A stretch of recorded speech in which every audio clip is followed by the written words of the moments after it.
जय हिंद मेरे प्यारे बच्चों। मैं विशाल यादव आप लोगों का द ईगल परिवार में स्वागत करता हूं। और आज हम लोग क्लास 10th का साइंस पढ़ेंगे, जो कि लास्ट टॉपिक फर्स्ट चैप्टर की बची हुई थी। तो अगर आप हमारे चैनल पर नए हैं तो हमारे चैनल को सब्सक्राइब कर लीजिए, लाइक कर दीजिए और इसको शेयर कर दीजिए। तो चलिए शुरू किया जाए।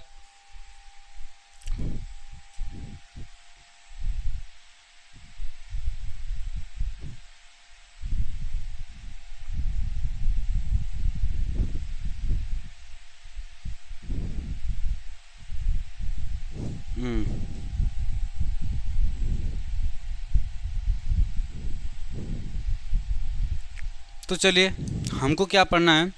हम लोगों को पढ़ना है संक्षारण। संक्षारण देखिए, इसको इंग्लिश में कोरोजन बोलते हैं। संक्षारण का मतलब क्या होता है? संक्षारण का मतलब होता है कि जब कोई वस्तु धीरे धीरे नष्ट हो जाए, उसी को संक्षारण कहते हैं। तो संक्षारण प्रोसेस होता कैसे है?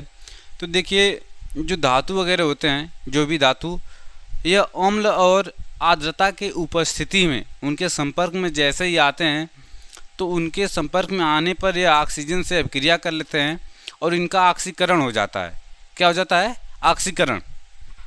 ठीक है। तो इनका जब ऑक्सीकरण हो जाता है, तो ऑक्सीकरण होने के बाद, ठीक है, उसमें कुछ परिवर्तन आ जाता है जिसे हम संक्षारण कहते हैं। जैसे में अगर मैं बात करूं, यहाँ पे मैंने डिफिनेशन लिखा है कि जब कोई धातु अपने आसपास के अम्ल या आर्द्रता आदि के संपर्क में आती है, तो इस प्रक्रिया को संक्षारण कहते हैं। तो देखिए, जो उदाहरण होता है, जैसे चांदी होती है। जब चांदी होता है तो चांदी क्या आ जाएगा? चांदी पे चांदी का काला होना, चांदी का काला होना। तो जो चांदी होता है उसका संक्षारण होता है तो काला होने लगता है। लोहा जो होता है, लोहा का क्या होता है? तो लोहा का भूरा लाल रंग होना। ठीक है।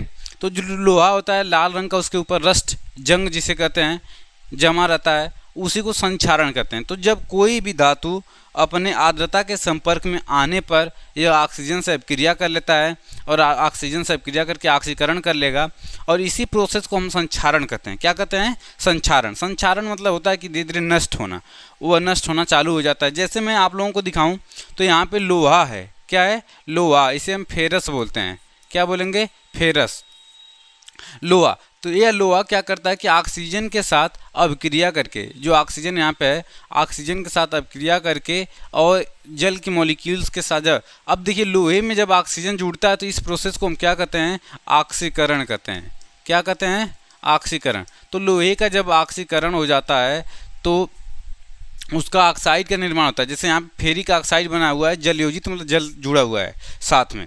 तो जब फेरिक ऑक्साइड बना होगा तो लोहे से जब आर्द्रता, वायु, ऑक्सीजन जब क्या करती है? अभिक्रिया करती है, तो उसका ऑक्साइड बनता है, जिसे हम लोग जंग कहते हैं। क्या कहते हैं? जंग। तो यह जंग का सूत्र होता है, फेरिक ऑक्साइड का सूत्र होता है Fe2O3 × यह लोहे का संक्षारण हो रहा है। ठीक है। अब चलिए देखिए, जो यह प्रोसेस होता है, लोहे में जंग लगना, लोहे में जंग लगना, पूछता है कि कौन सा प्रोसेस है? तो यह एक ऑक्सीकरण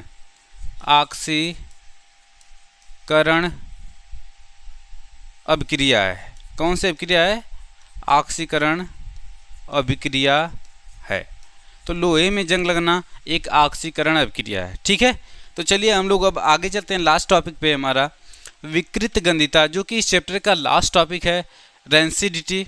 तो जैसा कि आपको पता होगा, नाम से ही रेंसिडिटी मतलब बारिश का मौसम में गांव में जब महिलाएं अचार बनाती हैं या और कुछ चीज़ें होती हैं, जो खाद्य पदार्थ होते हैं, जो तेल वाले पदार्थ होते हैं, वसायुक्त पदार्थ होते हैं, ठीक है, यह वायु के संपर्क में आते हैं तो स्मेल कर जाते हैं, महक जाते हैं, खराब गंध होती है। तो देखो, जब कोई चीज़ खराब हो जाती है तो विकृत बोलते हैं उसको। क्या बोलते हैं? विकृत। विकृत शब्द का मतलब, जैसे अगर कोई व्यक्ति का उंगली टूट जाए या कुछ और हो जाए, मतलब कुछ ना कुछ खराबी आ जाए, तो उसमें विकृति उत्पन्न हो गई है।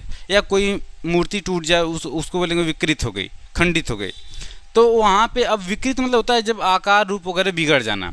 तो अब देखिए यहाँ पे विकृत गंधिता, तो जब तेल या वसा युक्त खाद्य पदार्थ ऑक्सीकृत हो जाते हैं। ऑक्सीकृत मतलब वायुमंडल में नमी जो रहती है उससे ऑक्सीजन लेके उनका ऑक्सीडाइजेशन हो जाता है, तो उसे हम तो विकृत गंधित हो जाते हैं। इनकी जो गंध होती है, स्मेल खराब हो जाती है, इनका जो स्वाद होता है ये भी खराब हो जाता है। तो यह घटना विकृत गंधिता कहलाती है। क्या कहलाती है? विकृत गंधिता। तो अक्सर करके अचार वगैरह के साथ में ऐसा होता है। गांव में आप लोग भी रहते होंगे तो आपको पता होगा कि अचार वगैरह हो गया या कोई चिप्स वगैरह हो गया, चिप्स के पैकेट में चिप्स खराब हो जाते हैं अगर ऑक्सीजन गैस भरी रहेगी उसमें। तो यही रीज़न होता है कि बहुत सारी चीज़ें जो खाद्य पदार्थ होते हैं खराब हो जाते हैं। अब जो खाद्य पदार्थ हैं इनको खराब होने से बचाने के लिए क्या क्या उपाय किए जा सकते हैं? तो रोकने के लिए, विकृत गंधिता को रोकने के लिए कौन कौन से उपाय है? तो इनको वायुरोधी बर्तनों में रखा जाना चाहिए। तो सबसे पहली चीज़ कि इनको हम जार वगैरह में रखते हैं, ऐसे बर्तन में रखते हैं कि जिसमें वायु पहुंच ना पाए, ऑक्सीजन पहुंच ना पाए, नमी ना पहुंच पाए। दूसरी चीज़ कि जैसे आलू चिप्स हो गए, मैंने अभी बताया था कि जो आलू के चिप्स वगैरह होते हैं इनके पैकेटों में पहले ऑक्सीजन गैस भरी जाती थी, बट अब इनके पैकेटों में कौन सी गैस भरी जानी चाहिए, मतलब भरी जाती है नाइट्रोजन गैस। कौन सी गैस भरी जाती है? Nitrogen gas. तो इनके पैकेटों में पैकिंग के समय नाइट्रोजन गैस का प्रयोग करना चाहिए। तीसरी चीज़ की खाद्य पदार्थों को तथा पके भोजन को सीधे सूर्य के प्रकाश से बचा कर रखना चाहिए। देखिए, जो भी फूड वगैरह हों उनको डायरेक्ट सन की रोशनी उसके ऊपर पड़ने से हमको क्या करना चाहिए?